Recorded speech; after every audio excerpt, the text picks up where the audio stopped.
Taiki Waititi's first directorial credit in the Marvel Cinematic Universe, Thor Ragnarok, was met with near universal praise on the part of fans and critics alike.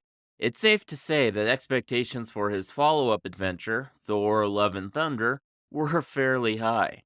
Unfortunately, upon release, most viewers found it to be inferior in almost every way.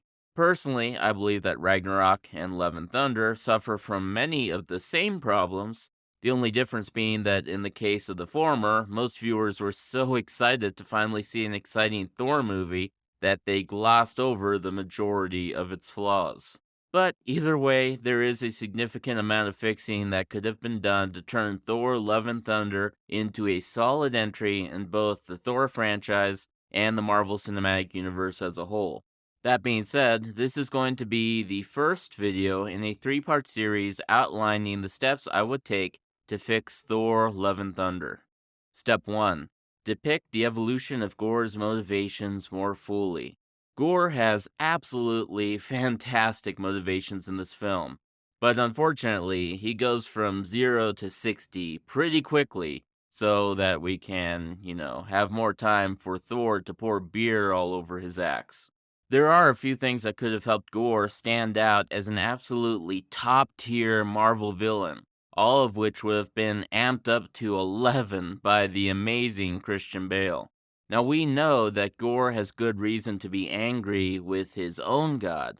That is extremely clear, and he was no doubt severely disillusioned with the concept of deities as a whole. But the movie doesn't really give Gore any indication to believe that all gods are like this. For all he knows, he could have just lucked out with the only terrible god in the universe. Of course, we could just say that Gore, in his grief, jumps to the conclusion that all gods are terrible. But there's actually a fairly simple way to fix this so that there's no question as to why he believes this to be the case. He just stabbed his god, and as the god topples to his knees, Gore is like, "You are not a real god." The god spits out a stream of golden blood as he taunts him. "You think any of the other gods are better than me? The god of your sworn enemy started the 1,000-year war that devastated your planet because he thought the squeaking sound his subjects made when they died was funny." Okay, so it was pretty funny. And then Gore, furious that his god, and the god of his enemy race, actually caused the terrible events that led to the extinction of life on their planet, all for their own amusement, lops off his head, and swears to execute all gods, starting with the other god of his planet. Step 2. Take time to show some legitimate god butchering. The villain of any given movie may not be the main character, but in a successful movie, they are the most iconic character. Hannibal Lecter, the Joker, and Darth Vader all cast long shadows over their hero counterparts. That's because those movies took the time to fully flesh out and realize those villains as their own characters, not just an obstacle in the way of the hero achieving his or her goal. Thor Love and Thunder would have been much better off by showing us a lot more of Gore the God Butcher than we actually got.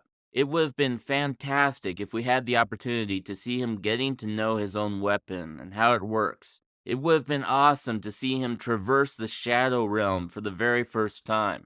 It would have been so cool to see him actually hunt down some gods, plot their extermination, and then carry it out, becoming more efficient with each kill, while likewise becoming more disillusioned with gods as a whole as he sees their pathetic, selfish, and self-centered acts to try to save their own lives.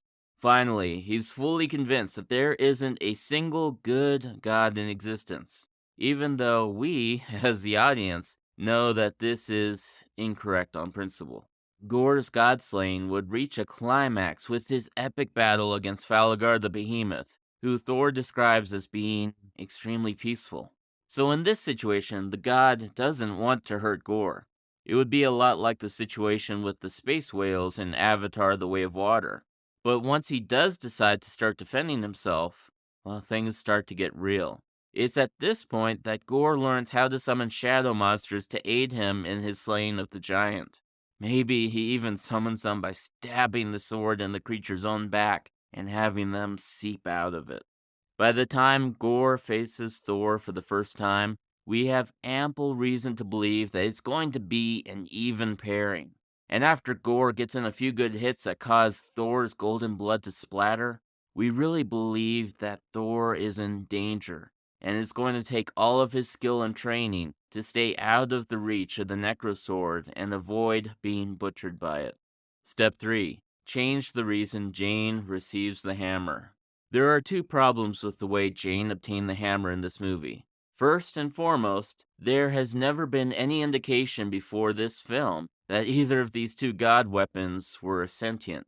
Unfortunately, Taiki Waititi does like to play fast and loose with the lore of how the hammer works, considering it was in Thor Ragnarok that Hela stopped it dead in its track and blasted it into 1,000 tiny pieces. But even if the weapons are both sentient, the second problem becomes even more prominent, which is that Thor asking the hammer to keep Jane safe is just such a vague request. Even if the hammer was a genius, there could be so many different interpretations of what Thor meant by that I have no idea how the hammer would actually know what to do. On top of all of that, in the long run, the hammer ends up killing Jane faster than the cancer alone would have done, which happens to be the exact opposite of what Thor requested of it. So even if the hammer is sentient and understood Thor's request, it also kind of sucked at its job. I think it would have been better to simply see Jane exhaust all possible traditional human treatments for her cancer. Having tried everything there is to try, she decides to take a trip to New Asgard, not because the hammer summoned her, but because she figured they might have a method of treatment that was beyond that of Earth science. That's when we find out that Jane is worthy of wielding Mjolnir. She didn't just get it because of a loophole that her boyfriend set up for her. And we see that if there's no cure for her, she wants to use what little life she has left to help others in whatever ways she possibly can. She deserves this power, and we get to see her very first transformation.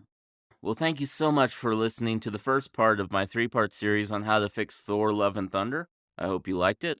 Let me know what you think of it in the comments. Here's a couple comments from my previous videos. Kiko Squirrel 4967 commented on how to fix Avatar 2. Said, gotta say, I dig this fixing you just did. Thank you, Kiko Squirrel. Sepria. TR Sepia Bria. TR Sebrilla. TR uh, this individual, I'm not going to pronounce that, said, I have seen a lot of how to fix Avatar 2 videos. I can say yours is the best. Thank you for that as well. Luke Loves Rose commented, who says it needs fixing? I guess I do. And several other critics and audience members and stuff, so yeah. On how to fix the Tomorrow War, Nightrunner417 said, I was actually thinking that to fix it, you could just switch over to Edge of Tomorrow and do it right. And I agree, I would much rather watch Edge of Tomorrow any day over the Tomorrow War. It is an amazing film. And finally, Levi Olson 110 said, this is an interesting premise for a channel. The presentation needs to be better. I don't care how smart you are or where your accolades are. Speaking slowly like that makes you sound dumb every time. Okay, thanks for that.